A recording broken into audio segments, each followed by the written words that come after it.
What is up, Drewskis? Andrew here from the Power Drew, and you're watching part 2 of the Buying a Gray Market Camera saga. If you haven't seen part 1, click on the box up here and you'll be instantly transported to that video. Other than that, let me show you what I have going on here. So when the FedEx guy comes and delivers the package to that door, I will have to sign for it, and when I do, I'll grab that box, put it on the table here, mount this camera to that tripod, and do the whole thing in one take. So I'll grab the box, throw it on the table, unbox it, then we'll throw that camera up on the tripod. Hopefully it's okay. It's been a very stressful 6 days as I've been waiting for this gray market camera to arrive because I am very unsure on the quality of this thing. It says new, but I don't know, so I'm really worried about it. That said, time to wait patiently. This is gonna suck. Few moments later. Still waiting.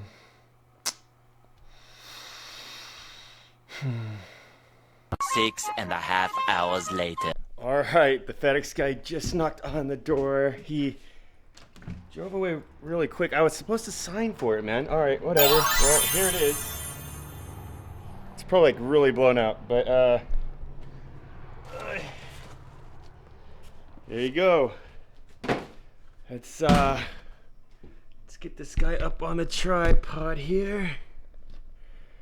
All right.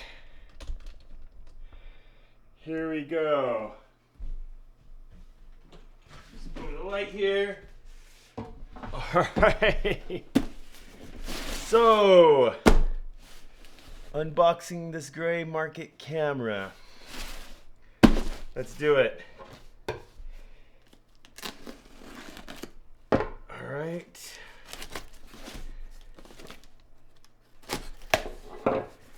Here we go.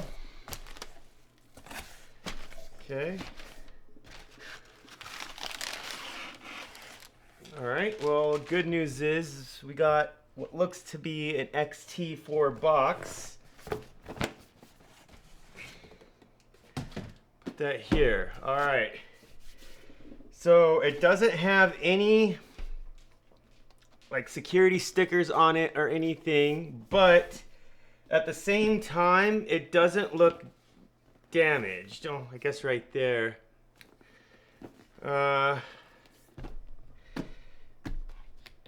So, let's open that up. Okay. Looks like we get this manuals. All the manuals seem to be in there. Okay. All right. Now, I've heard a lot of people saying that when you get it, you'll sometimes get the kit, and then they will separate the kit. But it doesn't look like this is the kit, so, or maybe it is. No. All right. Well, here is the camera here. Let's. Now, the camera itself does have a security sticker on it. And the security sticker doesn't look like it's ever been opened. So, now as you can see, if it was, it would, I don't know if you can see that, but there's a void here. So when you're opening it up, the sticker itself has a void that is see-through. So that doesn't look like it was opened. Okay, let's open up and see the camera here. So the camera itself looks like it's in really good condition here.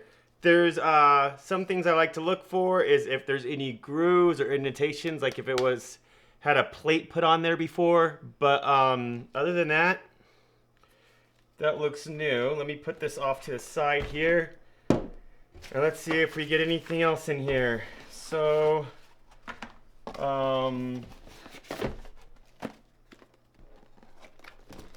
and we have the strap, we have the cables, we even have the little USB-C.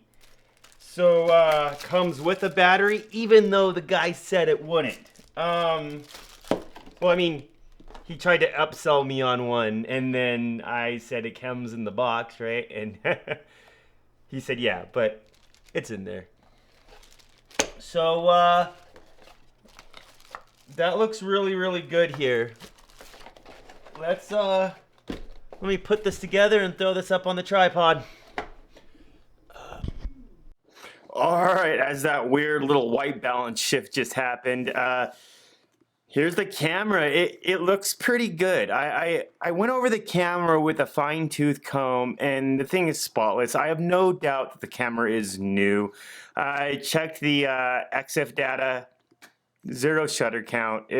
Again, no doubt that the camera is new, even though it had that ding on that box. Now, was that ding on the box something that somebody sent back? I have no idea, but it looks pretty good. I also checked the serial number of the box and the camera, and that was actually something that took me quite a while to find. It wasn't easy. Like, for instance, the EM1X, that camera has that serial number on that body, like stamped onto that body, right? Like stamped onto the bottom.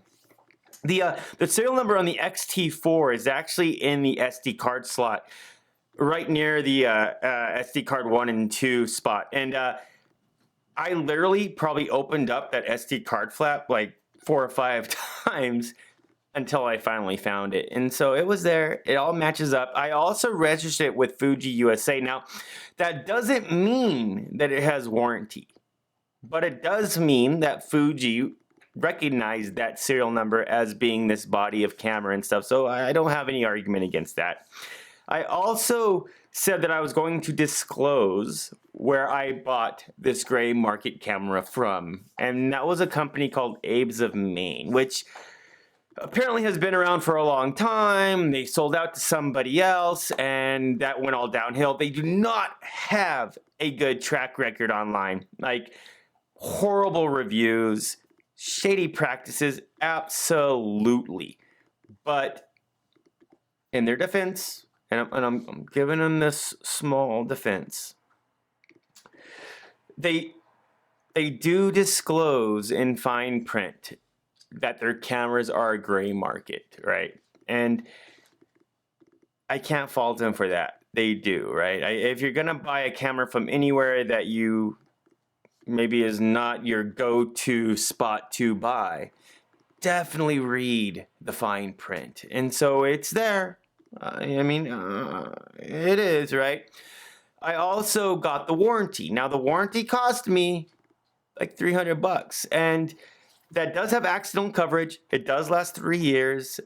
That I'm feeling pretty okay on. However, that warranty plus the cost of the camera, which the camera costed $1,415 US. So that's about the price of a new XT4 on sale. Right now, there's a student discount on B&H for $15.99. So, you know, at the end of the day, would I do this whole adventure again? And I thought about this for a long time, and I don't know.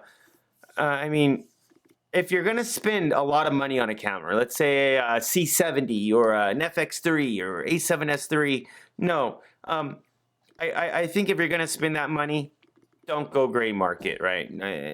Whatever little cost savings you're gonna get, just buy the authorized dealers sold or camera.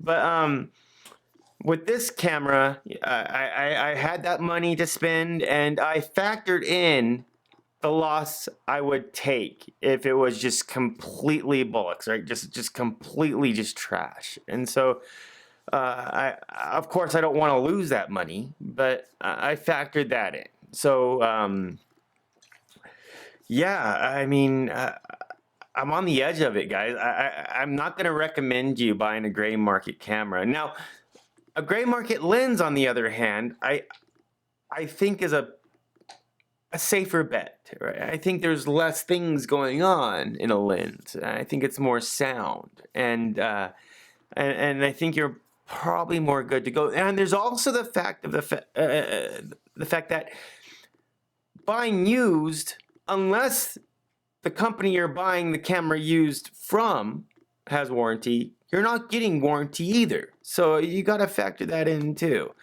But yeah. Other than that, guys,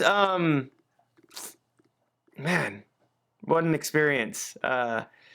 It definitely a stressful 6 days. But okay, wrap this up.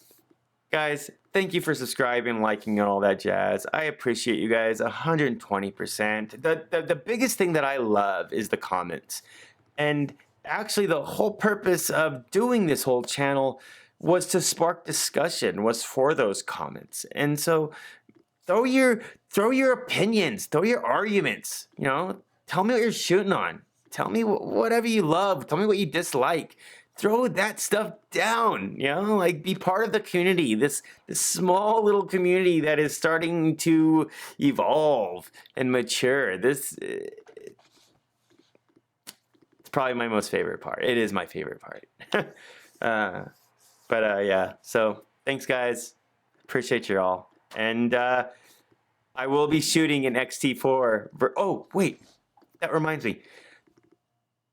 This XT4 by no means, that sounds redundant, that I am leaving Micro Four Thirds. Not the case at all. But being a camera gear related channel, I do have to get other cameras in from time to time. And I will be putting this up against the GH5S soon, which, coincidentally, is my favorite Micro Four Thirds camera out. I think it's very overlooked, and I don't think it should be. It doesn't get the respect that it deserves. It's a magnificent camera, and you can get it for a really good price right now. And plus, the fact that they just updated the autofocusing system, and it holds up. It doesn't have stay, but it holds up. And I hope with the GH6 that's coming out, which I will get into, they do come out with a GH6S, because that camera, I can only imagine how awesome that would be. But I digress. Anyways, thanks for watching, and seeing you guys in the next one. Peace.